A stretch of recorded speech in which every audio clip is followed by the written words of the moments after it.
Hi everybody and welcome back to another, I was going to say channel of Undercovers, another episode of Undercovers. We are back. Again, obviously. Dom still not entirely I'm well. still thick. Yeah, that's why I sound a bit like a man. Dominic here on the mic today. We're spicing it up this episode. Hey, so girls, if you like a husky voice, I'm here to provide that today. Love for sure. What do you want to talk about today? How about attachment styles? Why ask me a question if you're going to answer it for me? Well, I'm putting it out there that I would like to discuss attachment styles today. Thank you for putting that out there. I feel like we mentioned this in a previous podcast, and we sort of got it was the first episode actually, and then you shouted at me and told me to keep it for the podcast, so I've kept it for today. Okay, go. I've kept it all inside of me. Go. What are you telling me? No, so today we're going to talk about different attachment styles in relationships, where they stem from, and I feel like we are actually good people to talk about this because we are polar opposites. Yeah, we are literally polar opposites. like when it comes to relationships, it comes to how we tackle things in relationships, emotions. Basically, she's got too many and I ain't got none. Too many what? Emotions. Oh, yeah, basically. Too many what? What do you think I said? I don't know, too many credits. Okay, she has too many of those too, fucking hell, and now she's sick on top of that. Okay, so let's make everyone aware, because people that have been listening to us for a while will probably know what attachment styles we are, but newbies might not know. So do you want to explain your attachment style? Yeah, I feel like we should discuss, because a lot of people don't actually know what that means in general. So when it comes to attachment styles, there's three, right? There's little ones in between, but the three that main kind ones, of attached. Yeah, main ones are avoidant, anxious, and secure. Yeah. And ideally you want to be secure, but nobody is. There's a very, very small number of people that are secure, but your attachment styles can also change throughout your relationships, who you with and how the people are with you, right? So for example, you could potentially have been an avoidant in the past due to how you were treated, but in your current relationship you might be anxious. So they can change over the years for sure, and the goal is always obviously to be secure. However, to get there takes a lot of work. 100%. And I feel like it's a lot of work on yourself and being aware of it, and like essentially actively working to come out of it as well, because I feel like with attachment styles, people just use it as part of their identity.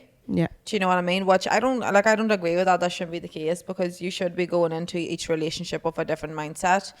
And they'll always sort of come back down to what work you still need to be doing. Mm-hmm. But I think the relationship itself will have an impact. Like, I'm avoidant. I always have been. But my last relationship made me anxious avoidant, which is probably the worst of the fucking worst. Yeah, that is literally a mad combo. Yeah.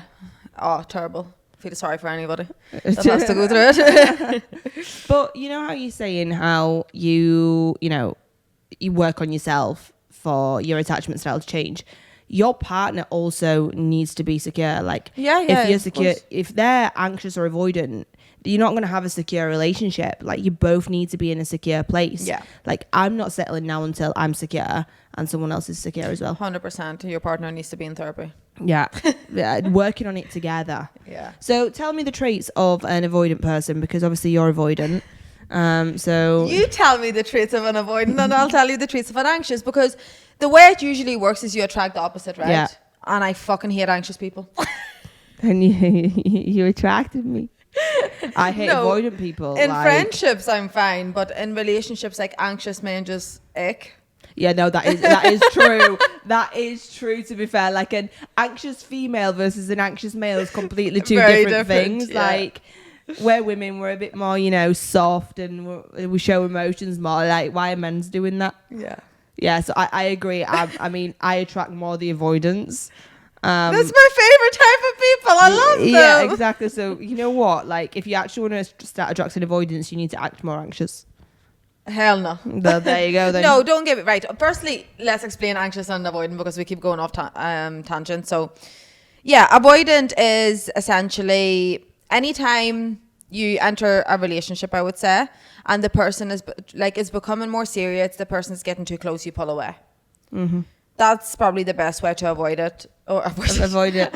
You know what image doesn't leave my head now. What? Of an avoidant versus an anxious. When we were at that thing in Bali, and it was a picture of a tortoise and an octopus.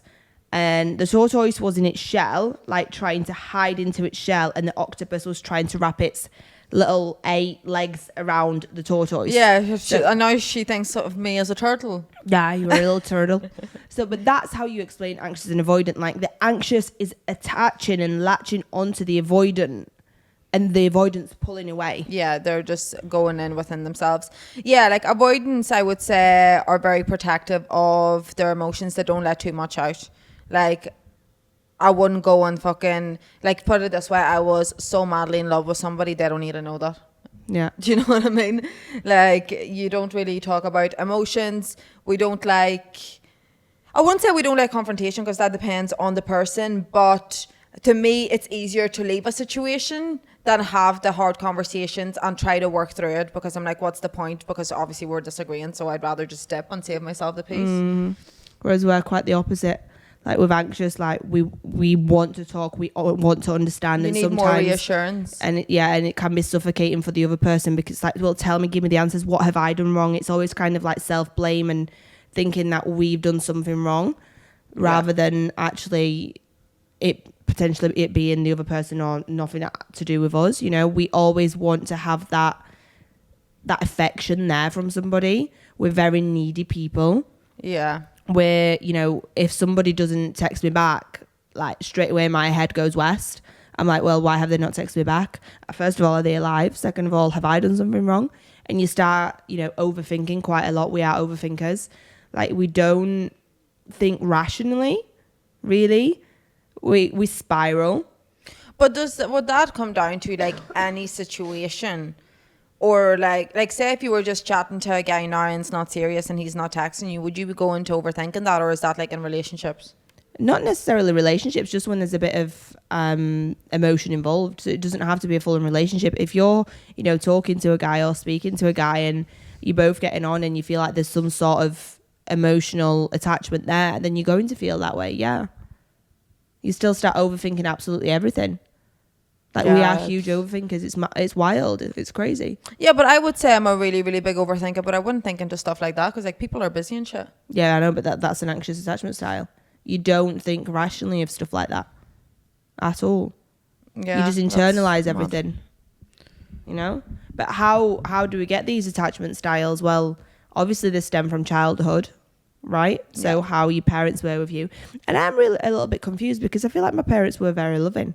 But then maybe it's when they moved countries. Yeah, but this is the thing, because, like, I think me and you had this conversation beforehand. Like, we had very similar upbringings in terms of, like, when our parents moved and when we moved and stuff like that. But you got anxious over that, whereas I got avoidant. Like, avoidance, I would say the best way is independence. Like, we look after ourselves. That's why, like, whenever I say, like, somebody's getting too close, I can't be bothered with dealing with their shit, so I'm gonna pull away. Do you know what I mean? But I was the same in terms of the independence as a kid. I had to fucking do everything because mum and dad were at work. But I went the complete opposite way. So how do you explain that? Yeah, no, but you needed your parents. Like, in your head, you needed your mum, you needed your dad. I didn't. Do you know what I mean? No. Like, but you did, because that's what you always say. Whenever your dad left, it was your dad that left after, right? Yeah. And that's when you felt it the most, and you were like, they left me here. Yeah. Yeah. So it's abandonment issues. Yeah, exactly. Yeah. Whereas to me, rather than looking at it from that perspective, my wee child brain went, well, I can just fucking do it on my own. Yeah. Okay. And that's where... Yeah, no, mine was the fear of abandonment more so than anything, and that led to anxious attachment styles, right? And then the history just repeats itself. Yeah. But I feel like I didn't actually experience the attachment styles, like the issues, or, like, you know, feeling anxious and all this until my first relationship. Yeah. Because he made me anxious and I didn't know what that was. 100%, yeah. Like, I remember feeling this, like, horrible feeling where I felt sick. I didn't want to eat. My heart had palpitations. And I remember Googling it as a kid. I must have been only about 16 when I met him. Yeah. And I was like, what are these feelings? And it was anxiety. And it was that first relationship that's kind of triggered me from then onwards. Yeah, see, I don't know, because whenever I think back to my first relationship, I actually think I was secure in that relationship. Or in my head, I was secure, but I really just didn't give a fuck. Yeah, maybe a little avoidant brain was just... Like, but no, like, there was never any time in that relationship that I was, like, overanalyzing things. I wasn't necessarily pulling away that I can remember of. But, like, my thing is, like, see, as soon as in my head something clicks, I'm like, I can't be asked. Like, I disappear. Like, I'm not going to sit there and try to make you feel better about you being dumped. Like, I'm out of that now. Do you know what I mean? So I feel like that, like, going into the relationship, maybe I don't go into it like that, but once, like, I'm done, I'm done. Like, and then I'll turn avoidant. Like, I'll not care. Like, I need to look after me here kind of thing. But you know what we spoke about as well before, because I always say, you know, I'm anxious, but it depends around who again. Yeah. Right? Because if there's a guy that wants to talk to me and I don't like him, I'm avoidant. But no, we had this discussion. You're not avoidant. You're just not interested. Like, you're not gonna be anxious to anybody that gives you attention. If you don't like somebody, you just don't like them. That's not attachment styles, because you're not even romantically interested in them. Yeah, that's true. Like, it doesn't come down to that. No. You're not avoidant. You're just not into it. I wouldn't want to be avoidant, because I really want to be secure. Now, what is a secure attachment style? Should we discuss that for people out there who are thinking, well, I'm not either of those two. I might actually be secure. Secure is somebody that, like, goes into a relationship and, like, you're not overthinking what the other person is bringing to the relationship, essentially. Do you know what I mean? Like, say, like, if somebody's giving you red flags, if you're secure, you leave. You don't waste time. Do you know what I mean? If somebody makes you feel a type of way where you're having to second guess their situation, rather, like, for example, for yourself, like, if you're anxious, you would be overthinking it, like, why are they doing this, why are they treating me like this? You victimize it onto yourself. Whereas if you're secure, you would be like, no, like, this is not for me, this is not what I want, and I leave. Yeah, but secure people also, like, for example, in comparison to me, if someone wouldn't text me back, say, for fucking 12 hours, I'd be like, whoa. Whereas a secure person, first of all, will not worry about, like, why this person isn't texting, but from the other side, the secure person would text and be like, look, I'm going to be away from my phone. Yeah, of course. And that's just fucking manners, isn't it? It depends on the situation, though, I feel like you can, if you're in a relationship, yeah, it's fucked. Like, why are you disappearing for 12 hours and I don't know where you're at? Do you know what I mean? I feel like that would make anybody anxious, and it's not even like, oh, you're out cheating, like, are you dead? Yeah. Do you know what I mean? Communication as well with insecure people, right? Like, avoidant people try and avoid conversations, whereas anxious people are a bit too much and want to talk too much about it. Whereas secure people will be like, look, if you've had an argument, go cool off, cool, we'll come back to it, talk about it. That's it. It's called being mature. Like, secure relationships are very much so, like, calm and peaceful. Yeah. That's how I see it. Yeah, but I would be like that with arguments, so does that make me secure?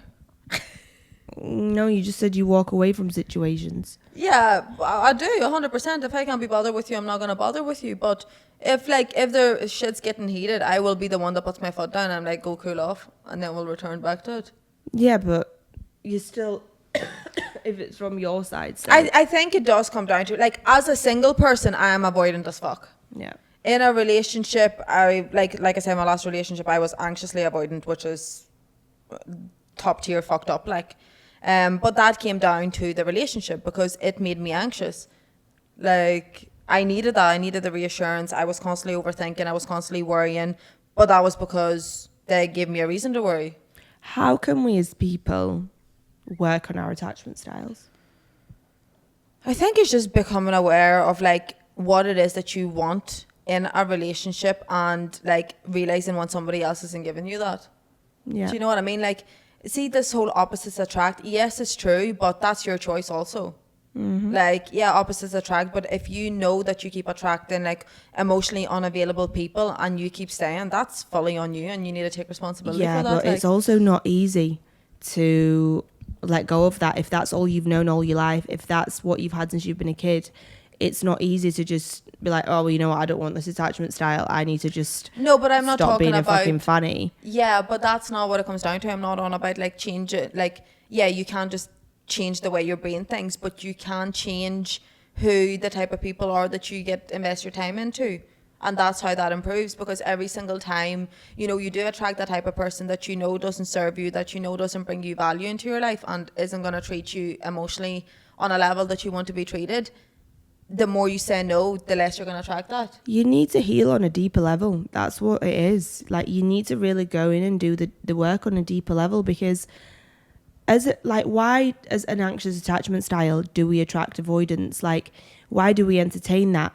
Because it's all that we know, right? Yeah. It's attention from that person that we're getting when they're giving us, and when they're pulling away. That's like toxicity. The toxicity that keeps you addicted. Yeah, exactly. And unless you recognize that, first of all, you're not going to be able to heal it, right? Yeah. So you need to recognize it and then do the inner work. Like, yes, I know a lot of people talk about healing your inner child, but you do. Because it all does stem from you being this small little dom who felt abandoned, who had all these issues. And that's going to reflect in your relationships in the future. Exactly. Cycles repeat until you break them. No, they did. And I'm going to give an example of why cycles repeat, right? And I'm not going to give a huge, long-ass story about this, but I'm from Poland, right? For those who don't know.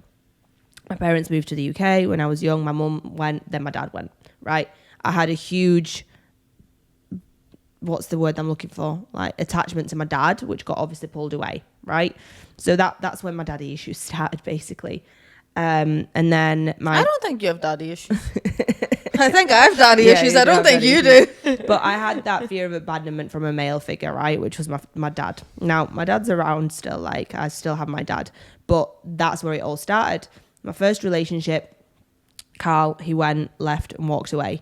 My second relationship, he did the exact same thing. History repeats itself. Yeah. Like 3 times a man's walked out on me now, whether it's my father or whether it's in a relationship. And these things will keep happening until you break the cycle.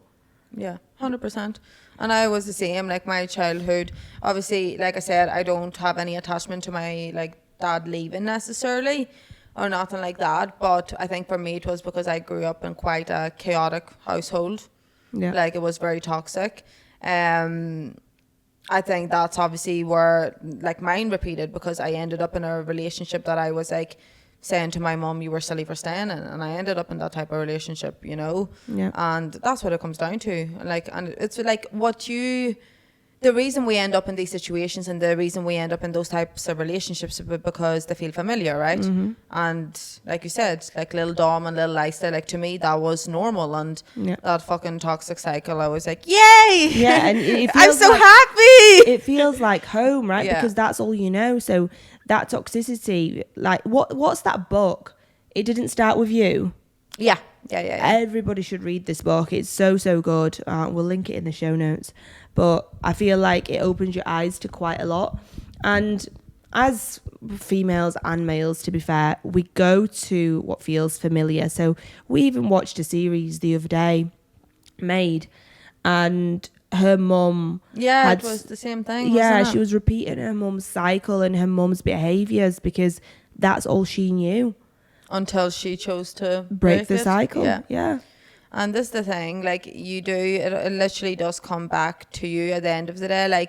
We can't change what happened in our past. We can't change, our parents. We can't change our grandparents. We can't change any of that. Mm-hmm. But you can change how you show up in the future and what you want your life to look like. And it is, like you said, it's very familiar and you can easily fall into that trap. But as soon as, and it'll probably take a couple of relationships or fucked up situations for you to be like, yo, why is this happening to me again? For you to realize. But once you realize, break the cycle, or attempt to break the cycle. And that's not to say, the next relationship you step into is going to be completely different. It might not be, but you're going to be so much more self-aware. And that's what it comes down to. But it's going to feel uncomfortable, right? As soon as you are not in a relationship that you are used to, for me, being with an avoidant, say if I'm with another anxious or secure person, it will feel weird. It won't feel right. But that's actually probably a good thing. Because well, that's me always saying, I am worried that I'll get into a relationship and I feel bored because I don't have that chase, I don't have that toxicity, I don't have that overthinking that I'm used to. Yeah, that's wild. It's scary though. No, I get it. Like, you don't, but a relationship shouldn't be boring. 100%, but to me that's what I'm worried about, and apparently that's really, really common, so I'm not the only one that thinks this. No, I agree. Like, I wouldn't want my relationship to be boring, but boring doesn't mean like there's a difference between going out doing fun stuff and, you know, living your life together and versus it being toxic, right? Like, boring to me would be like sitting on the sofa every night, not doing anything, and just being but like you're friends. basing that off activities. That's not what I mean. Like, no, you're basing it off the push and pull toxic behavior. Yeah. Yes, I know, but you take that away. You take away the toxic behavior, and you replace it with things that are actually fun to go and do and live your life and explore and do all these things. That's not boring. Yeah, but that's not the same thing.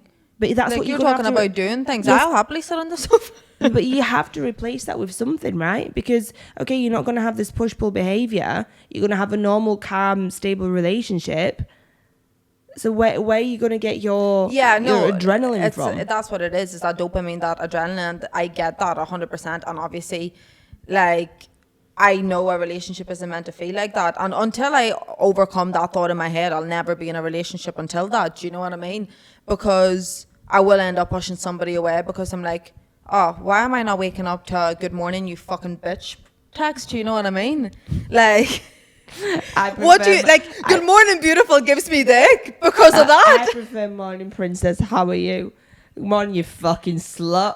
You fucking whore. I know what you did. I just woke up, bro. I know what you did last night. I went to bed at 9:30. Literally. I don't know. Oh, fucking madness. But yeah, no. It's gonna take me being in that situation to overcome. But then, like, I always say that, and then when I get into it, and like I say about my trust issues and all, which I definitely have, but every situation I go into, I'm like, yeah, like, I'm just gonna give you my full trust. You do what you want with it. But my thing is, like, if you give me an inkling that I can't trust you, it's like any emotion that I had goes dead, off. Gone, and I'm turned off. I'll not think about you again. Yeah, I forget about people. Like, really easily. It's fucked. ADHD brain. Like, I will forget you exist. Sorry to my friends. That's not a bad thing, I guess. It's not a great thing either. It's not a bad thing. You know, rather than being... Because then it makes me look like fucking careless or something like that. But that's not the point. It's not that I don't care. It's that I'm over here with my little shell on protecting myself now. Yeah, exactly. You're a little tortoise. And I'm a little octopus. What's a secure person? What animal are they? A lion. A beaver. No, a beaver's definitely not secure. A beaver's stupid. Let's be a beaver. Oh, God. You got any 3 AM thoughts for me? Oh, I'm nervous now. I hate when you put me in the spot. I actually forgot about 3 AM thoughts. Do you have a question? Yeah. Yeah. Yeah. Yeah. Yeah. What's one thing you're going to do from now going forward to make yourself a more secure person? I thought I was secure. Rewind to the beginning of the podcast. I'm avoidant. No, I told you I'm extremely avoidant when I'm single. Mm-hmm. And that's to protect my peace. Okay, what I'm going to do, I suppose it is, like, I have been, we laugh about it all the time, but, like, I always say this, like, yes, I would rather be avoidant than anxious, but I do wish I had some anxious traits. Mm-hmm. Like, I wish I didn't just fucking, like I said, my emotions just turn off like that. Do you want me to school you? No, because I feel like you're a little bit too much for that side of things. Take some away. Maybe I need a secure person to train me or something on emotional stability. Like, I wish I didn't have an off button for my emotions, because I do. Like, if I want to turn it on, I'll turn it on. If I want to turn it off, I turn it off. It's fucking great. I'm like a vampire. Yeah, so what are you going to do to fix it? I'm going to find a secure person to latch on to. I wonder how secure people deal with anxious and avoidance. They don't. I would say they don't. Like, if anybody's secure, please comment below. I would be intrigued to see. Yeah. No, I think, like, with moving forward, I just have to allow myself to actually process emotions rather than switching them off. like really sit there and just be like, right, how am I feeling right now? Yeah, but see, I get bursts like that, and I do that, and like that's why I enjoy my own company so much, because I do reflect back onto it. Like I can't do it around other people. Like put it this way, I don't know, the worst thing of my life happened in front of us, you wouldn't know that I'm having a reaction to it. Do you know what I mean? I'll go away, think about it, and then I'll come in here and be like, Dom, I think I'm hurt. Like I'll not. I need to process those things alone. So I do that. I do deep it. But I feel like when it comes to other people or like relationships and stuff like that, I need to learn how to find a healthy balance between, oh, this is an actual red flag and you should step away from this, and this is normal behavior, have a conversation and move on with it rather than pulling back. Does that make sense? Yeah. You got a question for me? Yes, I do. What are you doing to... Don't copy my question. I will, because it's a good question. And it's the same but different. What, and I'm not asking what are you going to do, I'm asking what you're actively doing to stop attracting emotionally unavailable people. What am I doing to stop attracting emotionally unavailable people? What are you going to do to stop attracting emotionally unavailable people? Lay my boundaries. Good girl. Proud of that one. No, I feel like actually doing the inner work on myself, from actually realising that people are emotionally unavailable first of all, and working on my attachment style, because as long as I'm an anxious, I'm going to I'm going to attract these types of people. Yeah. Right? So I feel like I've done quite a lot of healing on myself over the last 3-4 years, like a lot. I've done fucking therapy, I've done hypnotherapy, I've done family constellation, all this sort of stuff. My missing piece of the puzzle now is ayahuasca. I'm telling you, when a girl comes back from that, I'm gonna be healed. That's fucking with different dimensions, and it shouldn't have to lead to that. Listen, you're gonna be vomiting and shitting yourself. Purging, you don't shit, you purge. Destiny, your gal. She's the one who was like, that's the missing piece of your puzzle, and I was like, I feel this. So, no, I feel like on a serious note though, I am going to do it. But on a serious note, kind of to your question, I think it's just laying my boundaries, like genuinely laying my boundaries with those people. But that's what it comes down to, doesn't it? Like, if you treat me like shit, I'm going to have to start recognizing it and not being like, oh, but he loves me. He doesn't love me. Yeah, 100%. But I used to be like that too. Like, but it was just the toxicity for me that turned me on in the most fucked up way. And then I realized, and I was like, hold on a second. Psycho. Me? Anyway. I miss being a psycho. Like I told you this the other day, I feel like I need a bit of toxicity. I do need a bit of toxicity, but I'm healing, so I'm not acting on it. I feel like I've been on my best behavior. Like I've been saying shit or I don't like to see. And if you would have knew me 2 years ago, girl, the psycho shit I got up to was not normal. And now I just set my phone down and just sit there and think about it and let it go and realize that I'm better off. I have intrusive thoughts. Yeah. But we don't act on them anymore. That is growth. And you know what? I will speak them out loud to you. Get it? No, she'll not speak them out loud. I walked out of my room last night, right? So we went to bed, obviously in separate rooms. And our dishwasher is fucked and it keeps beeping. Anyway, it beeped like twice. I was like, fuck's sake, I'm going to have to go up and get this. Open my door.